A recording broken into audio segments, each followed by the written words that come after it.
Cyril Hanouna accuse l'entourage d'Emmanuel Macron d'avoir poussé à la fermeture de C8. Le 19 février 2025, le Conseil d'État français a officiellement annoncé la décision de l'Autorité de régulation de la communication audiovisuelle et numérique, ARCOM, de supprimer les chaînes de télévision C8 et NRJ12 du système de diffusion à partir du 1er mars 2025. Cette décision a provoqué un choc majeur dans le secteur des médias et a suscité l'indignation de nombreuses personnalités du paysage audiovisuel français. En remplacement, LCP Public Sénat, sur la position de la chaîne 8, et Gulli sur la position de la chaîne 12, devrait commencer à émettre à partir du 6 juin de la même année. Cet événement a rapidement attiré l'attention du public et des médias. L'une des réactions les plus vives est venue de Cyril Hanouna, célèbre animateur de C8, notamment de l'émission Touche pas à mon poste TPMP. Lors de son passage dans l'émission de radio On marche sur la tête sur Europe 1, il a exprimé sa déception face à la décision de l'ARCOM. « C'est complètement débile », a-t-il déclaré avec regret, manifestant ainsi son désaccord total avec ce jugement. Hanouna a poursuivi en partageant ses réflexions sur son avenir et celui de TPMP, l'émission qui a fait de lui une figure incontournable du paysage audiovisuel français. Cela me brise le cœur de dire cela, mais il y a un risque que les téléspectateurs me voient encore plus qu'avant. C'est un truc de dingue. J'ai même reçu encore plus de propositions qu'avant. Donc, mon objectif est très clair, continuer à faire une émission, ou une émission équivalente. On va continuer, a-t-il affirmé avec conviction. Cependant, l'un des enjeux majeurs pour Hanouna est de préserver son équipe, qui a contribué au succès de TPMP. Maintenant, l'enjeu, c'est de garder les équipes, toutes les personnes qui ont fait le succès de mon émission et de la leur. Mais à part ça, il n'y a aucune surprise.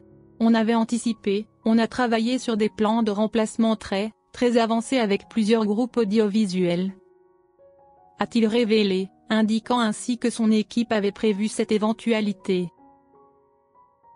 Ces déclarations ne font pas seulement preuve de sa détermination à poursuivre sa carrière dans l'audiovisuel, mais elles mettent également en lumière une réalité évidente. Même si TPMP disparaît de C8, la notoriété et l'influence de Hanouna restent intactes, voire pourraient croître davantage. La suppression de C8 et NRJ12 de la TNT est certes un coup dur pour son équipe, mais pour Hanouna, cela pourrait bien être une opportunité de rebondir et de reconfigurer sa carrière, en explorant de nouvelles plateformes médiatiques. Avec sa notoriété et une audience fidèle, Hanouna ne se limite pas à son rôle d'animateur. Il est devenu une véritable marque médiatique. Même si TPMP n'est plus diffusé sur C8, de nombreux producteurs, chaînes de télévision et plateformes en ligne pourraient chercher à s'attacher ses services. Cette situation pourrait marquer un tournant décisif dans sa carrière, l'amenant à se tourner vers des formats de médias plus modernes, tels que le streaming ou une chaîne numérique indépendante, où il pourrait créer du contenu librement, sans la régulation stricte imposée par les autorités audiovisuelles traditionnelles. D'ailleurs, Hanouna a clairement laissé entendre que son équipe s'était préparée à cette éventualité. On avait anticipé, on a travaillé sur des plans de remplacement très avancés avec plusieurs groupes audiovisuels, a-t-il insisté.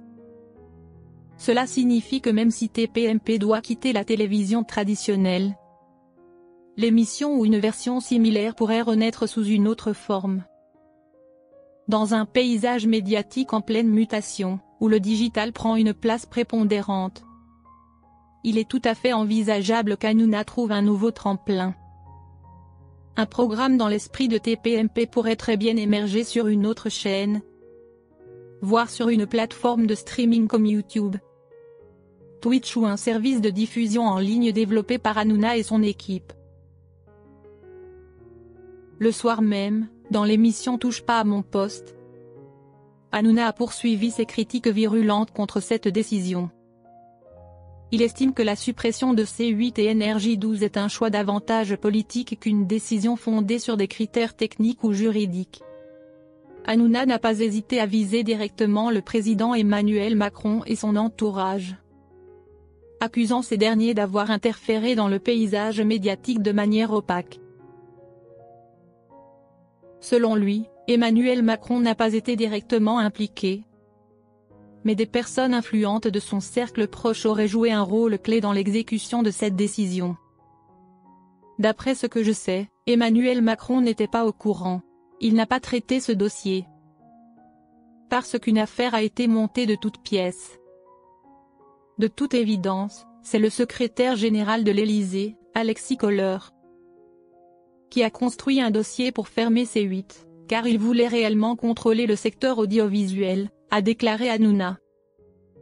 Il a également mentionné Roch-Olivier Mestre, président de l'Arcom, comme un acteur clé dans cette affaire, tout en soulignant que le président n'avait pas été informé à l'avance de cette décision.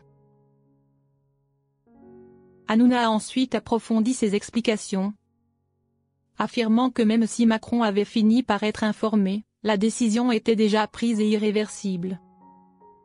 Ensuite, Emmanuel Macron a appris l'information, mais l'accord était déjà conclu. Il ne pouvait pas revenir en arrière sans remettre en question la séparation des pouvoirs, a-t-il expliqué. Cependant, il a également précisé que, malgré les critiques adressées au président, celui-ci n'avait pas directement orchestré cette décision. Sur ce dossier, Emmanuel Macron n'est jamais intervenu. Je sais que beaucoup de gens le critiquent. Et même moi, encore cet après-midi à la radio, j'ai parlé de lui comme étant responsable. Mais je vous le dis très clairement, il n'a rien à voir avec cette décision, a-t-il conclu. Bien que la décision de l'Arcom d'exclure C8 et Énergie 12 de la télévision numérique terrestre ait été officiellement annoncée, une petite porte reste entrouverte pour un éventuel retour des deux chaînes. Selon des informations de l'AFP, le Conseil d'État a demandé à l'Arcom d'examiner la possibilité d'ouvrir un nouvel appel à candidature pour les 4 fréquences qui deviendront vacantes à partir de juin 2025. Théoriquement, cela signifie que C8 et Énergie 12 pourraient soumettre de nouveaux dossiers pour tenter de récupérer leur place dans le paysage audiovisuel français. Toutefois, cette option reste incertaine et risquée. Si l'Arcom décide de ne pas relancer un appel à candidature ou si des candidats plus solides se présentent, C8 et Énergie 12 pourraient disparaître définitivement de la TNT. Une telle issue présenterait une perte importante pour leurs fidèles téléspectateurs, mais aussi pour les nombreux professionnels travaillant pour ces chaînes. Bien que C8 soit en danger, Cyril Hanouna reste confiant quant à son avenir et celui de TPMP. Il a rappelé qu'il était déjà en discussion avec plusieurs groupes médiatiques pour trouver une solution alternative. Avec son énorme popularité et son influence, il pourrait facilement transférer son émission vers une autre chaîne ou une plateforme numérique. Cependant, sa priorité absolue reste de préserver son équipe qui a contribué au succès de TPMP. Nous avons travaillé sur des solutions de remplacement très avancées avec plusieurs groupes audiovisuels, a-t-il répété.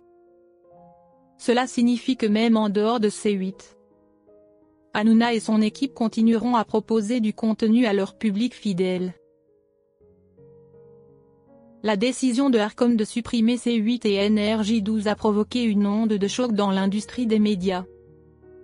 Ce choix ne concerne pas seulement ces chaînes, mais soulève également des questions cruciales sur la transparence et l'équité du système de régulation audiovisuelle en France. Pendant ce temps, Cyril Hanouna, l'une des figures les plus affectées par cette décision, ne baisse pas les bras et cherche déjà une nouvelle stratégie pour TPMP. Le retour de C8 et Énergie 12 reste incertain,